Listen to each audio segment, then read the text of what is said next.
Am I the a-hole for saying I want to divorce my wife? Over things she did and comments she made while drunk. I'm 24 years old, and my wife, Jessica, is 26. Yeah, I know, 24 and married. Way too young. But here we are. Or, more accurately, here I am, about to be divorced. We'd been having some issues lately. Nothing major, just the usual relationship stuff. But then her dad got sick, real sick. He's passing out, and it's been hell for her. I've been there, 100% supportive, trying to do everything I could. I've been through losing a parent myself, so I get it. It's brutal, but even that doesn't excuse what came next. She told me she needed to unwind, to just relax and drink. I was fine with that. I mean, who wouldn't want to blow off some steam with what she was going through? She asked about inviting some mutual friends over, and honestly, I wasn't totally on board with a party, but if it made her happy, I figured, why not? Big mistake. Huge. The night started okay. Everyone was chilling, talking, having a few drinks. But Jessica, she started hitting it hard. I saw it happening. The way she was chugging them down, getting louder, laughing a bit too much. I tried to gently tell her, hey, maybe slow down a bit. She just pushed me away, not physically shoving, but like an annoyed shooing motion with her hand in a sharp, I'm fine, leave me alone.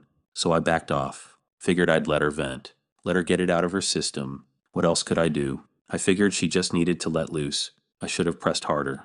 I should have tried to cut her off, but I didn't. I just went quiet, hoping she'd eventually calm down. She poured herself a few more drinks, and then she got this giddy, almost manic energy. I wasn't really paying attention, just kind of watching the room, not wanting to step in and stop her fun. That was another mistake. Of course it was my place to step in. She got up from her chair, arms out wide, coming straight for me. I opened my arms too, figured she was coming for a big hug. You know, a drunk hug where she'd lean into me.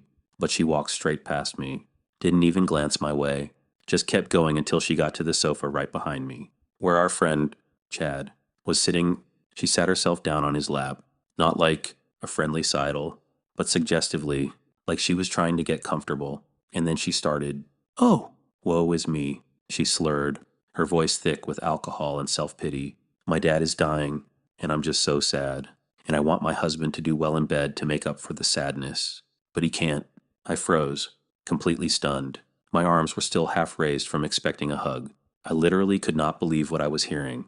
She was on another man's lap, in my house, in front of our friends, talking about how I couldn't get it up or whatever the hell she meant by do well. Chad, to his credit, looked incredibly uncomfortable. He kind of shifted, trying to dislodge her, but he didn't outright push her off or tell her to get the fuck up. He just sat there, wide-eyed, probably as stunned as I was. That pissed me off too. Honestly, I get being caught off guard, but he could have done more. She kept going. For 10 minutes, 10 goddamn minutes, ranting about how I was a horrendous partner, a bad friend, how I couldn't perform in bed to her standards, all while perched on Chad's lap. My blood was boiling, but I couldn't move, couldn't speak. It was like I was in a bad dream. I knew we'd had some issues with intimacy before, mostly from her side, but I'd always tried to be understanding, supportive, and now she was airing our dirty laundry, twisting it, exaggerating it, and doing it right in front of me and our friends.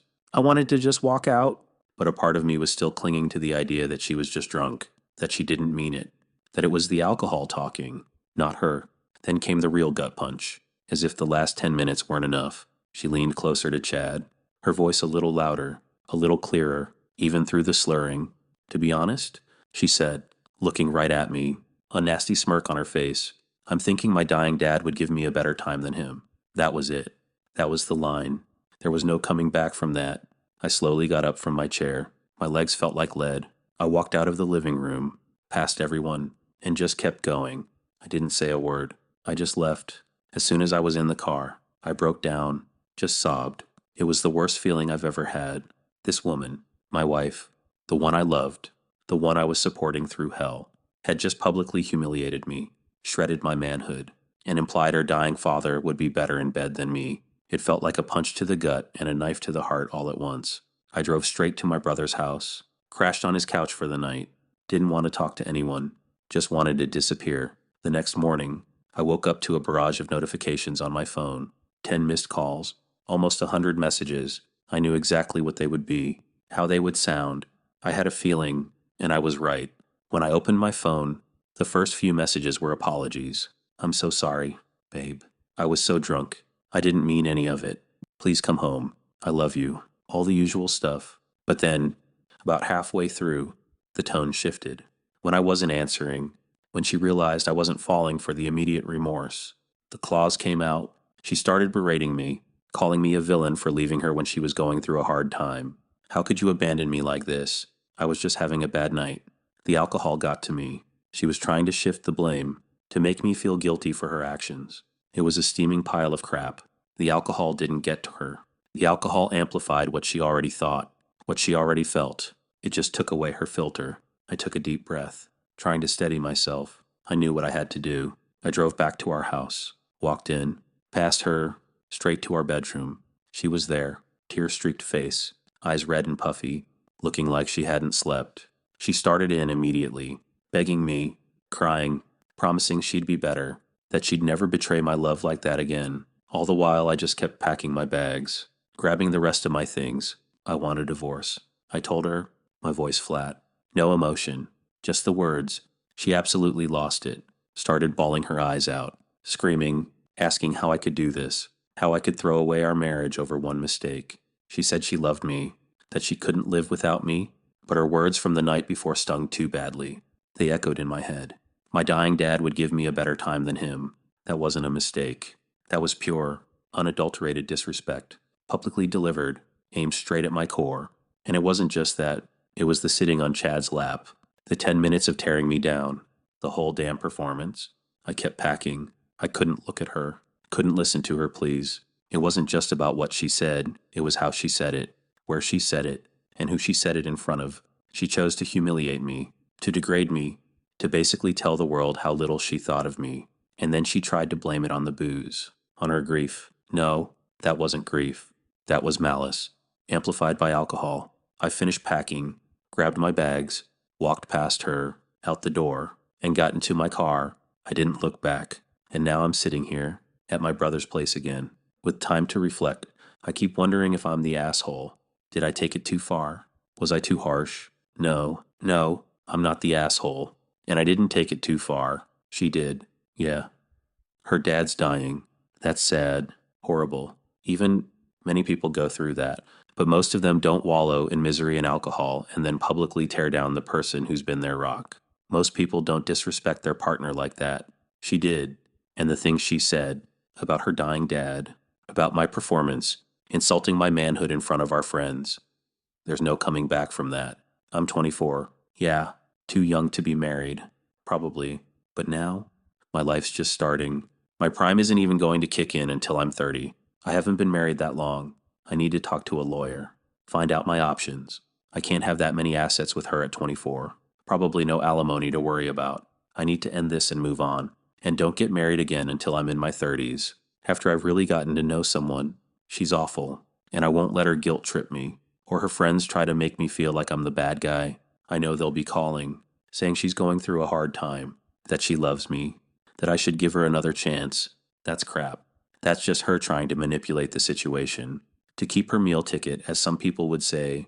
The waterworks, the begging, the pleading, it's all a show. If I go back, I guarantee you, it'll be the same crap down the road. This is who she is, and honestly, a part of me wonders if she's even been faithful. One guy commented, "You're not the a-hole and don't let her hide behind what's happening with her dad as an excuse. That is not why she said those things. And she doesn't get a pass to be cruel because of it. She said it because she wanted to and did it right in front of you because she wanted you to hear it.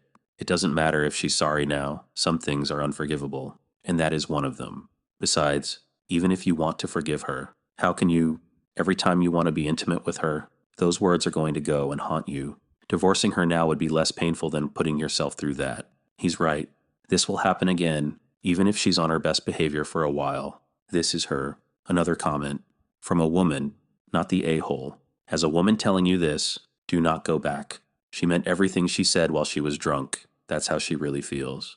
Women are in touch with how they feel. She made her bed, and she's going to lie in it.